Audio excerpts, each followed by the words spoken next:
we're going to make pine wood bread actually.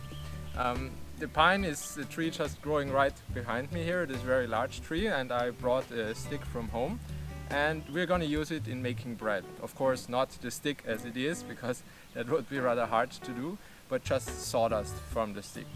To get started, it's probably the easiest to get a bow saw with a rather fine blade, because the finer the blade, the finer the sawdust obviously. And you just place it on some surface and have a bowl or some large sheet of paper below it, so you can collect it rather, it's clean. So let's just get started here.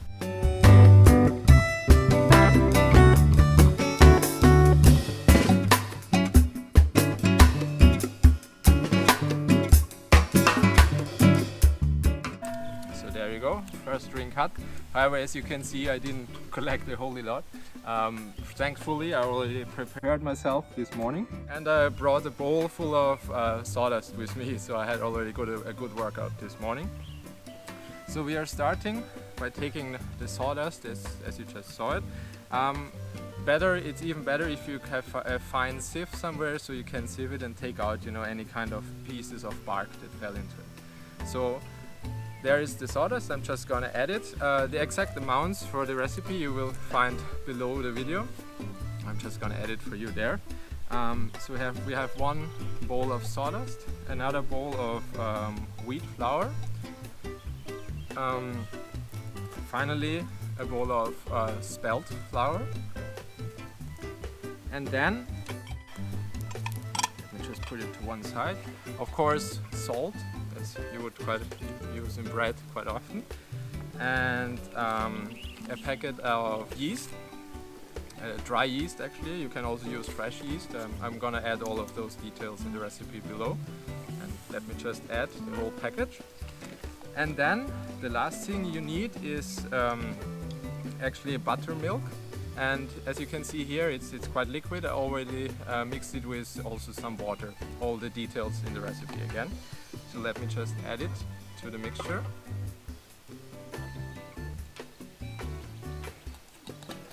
And then you get this really, of course, and now you have just to mix it.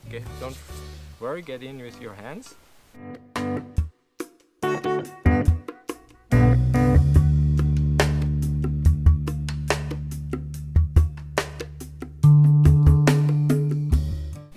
So as you knead the bread, it really starts to smell quite beautifully. You get really the aroma of the pine.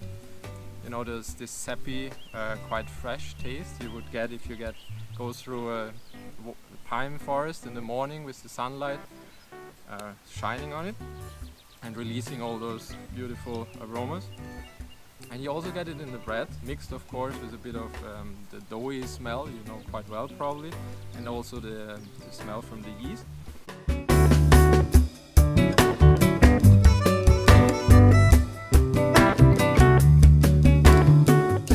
Then you have to, over almost 3 hours actually, you have to let it rise. I will put the details in the below, as I said, but more or less every hour or so you have to knead it again or fold it. The kneading, of course, but the folding techniques, as I just recently learned, is only that you try to pull the dough apart, and then you fold it into 3 layers, like so. Press it again, and then you also do the same height-wise again and fold it into 3 layers. So this is what you have to do every hour, so just that you know what I mean if I write fold in the recipe. So after I've left the dough rest for 3 hours and have folded it every hour or so and did the kneading, as I said before, it's time to think about how we're going to bake it. We're going to use a normal oven with it, but you can also use a fire. And the way it works is if you use a beautiful heavy cast iron pot.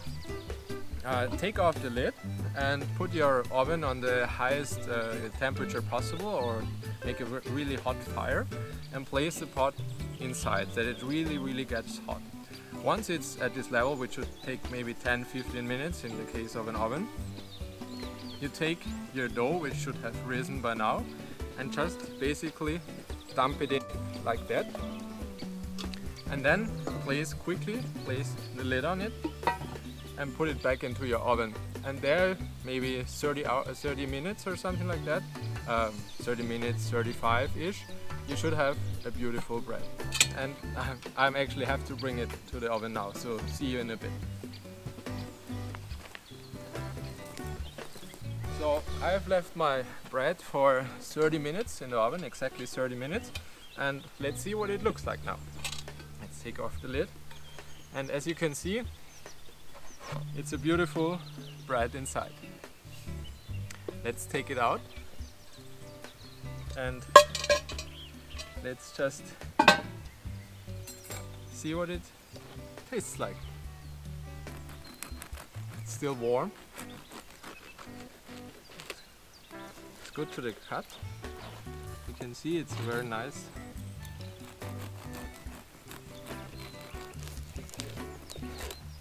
Actually, it seems to have quite a good texture with also a lot of air bubbles inside. That's what you want. There's actually the flavor in the bread is actually inside those air bubbles.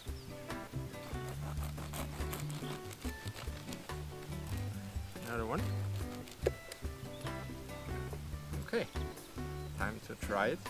Maybe first this one, as is.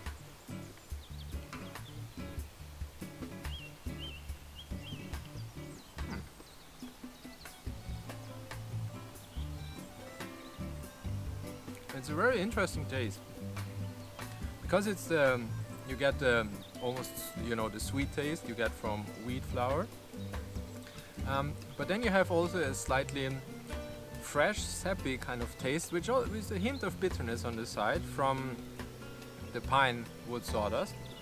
But it's actually a really interesting and good combination.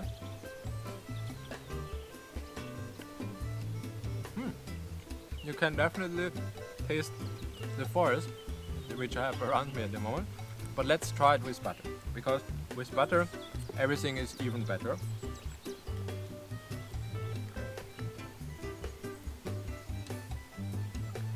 Butter just has this tendency to enhance every taste.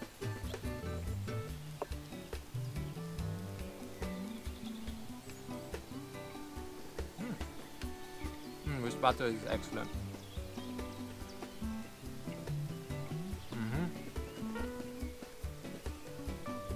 Now you really get the fresh, sappy taste with the sweetness of the bread. Perfect combination. So there you have it. This way you make pine wood bread.